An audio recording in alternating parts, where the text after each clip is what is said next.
ఇంకా రాత్రి తడుపుకోవటం వల్ల పొద్దున్న లేవంగానే రొట్టె చేసుకోవడం ఈజీ అండి. ఇంకా నేను ఒక్క చుక్క నీళ్ళు వేయలేదు, బేకింగ్ పేపర్ పెట్టుకున్నాను, దాని మీద ఆయిల్ వేసేసి తట్టేసిన, మళ్ళీ ఒక చుక్క ఆయిల్ కూడా ఇలా. ఇది తట్టి చేసుకునేటప్పుడు ఏం చేయాలంటే పల్చగా చేసుకోవాలి. పెన్నం మీద కాలేసరికి ఏమవుతుంది, కొంచెం దగ్గరకై తిక్కుగా వస్తుంది. తిక్కుగా చేస్తే టేస్ట్ ఉండదండి. ఎంత పల్చగా చేసుకుంటే అంత టేస్టీగా ఉంటుంది. అప్పటికప్పుడు తడుపుకునే పడితే హాట్ వాటర్ వేసుకోండి. రెసిపీ కావాలంటే ముందు షార్ట్ వీడియోలో పెట్టిన ఎవరైనా చూడండి.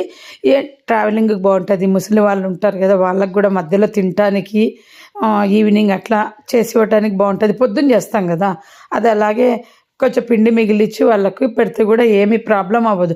కాకపోతే హాట్ వాటర్ వేయకపోతే అప్పటికప్పుడు చేసినప్పుడు గట్టిగా వస్తుంది. పల్చగా చేసుకోండి. ఇంకా ఓట్స్ ఊతప్పం కూడా చూపించాను నేను. ఇది మసాలా ఓట్స్ వేసి ఈరోజే మా ఆయనకు చేసి ఇచ్చాను అనమాట. ఆ రోజు ఆయన తినలేదు, ఉపవాసము, గురువారం రోజు చేసింటి. సో మసాలా ఓట్స్తో కూడా బాగుంది, కానీ సోడా వేయకండి. మసాలా ఓట్స్తో కొంచెం ఓవర్ సాఫ్ట్ వచ్చింది, తిప్పడం కూడా ఇబ్బందిగా ఉంది. నేను అన్ని చిన్న చిన్న వేసాను, లాస్ట్లో ఒకటి కొంచెం పెద్దగా వేసేసాను అనమాట.